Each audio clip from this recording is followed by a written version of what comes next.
Guys, dahil buisit na buisit ako guys, pinawisan ako guys, mga super mom, naagnas yung makeup ko. Alam niyang nainis ako, sabi niya pameriendahin daw niya kami kasi sahod niya, kasi nag-ano yan nag part time, magpakain si EJ, magpakain daw siya. Bye. Madonna. Anong Madonna? Ako? Ano init sa loob? Grabe. Saan? Sa loob, parking. Init. Nakakainit. Mainit ang singaw. Sus, itong anak ko guys, pati ako nataranta. Sarado? Naka-schedule pala siya ng July 5. Kung ano ngayon? Wala, balik ang July 5. Tataka ka, sabi ng guard, sir, nandito pa yung pangalan niya. Sabi ng guard. Ay, Sige mo. pasok lang tayo, mainit. Ayaw mo? Take out ko na.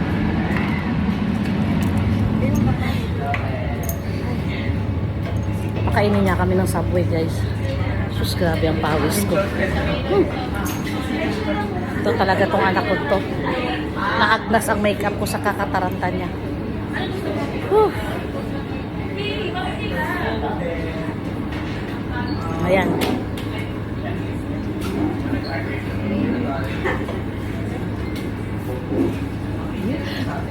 Feeling pogi. Sahod niya. Yeah.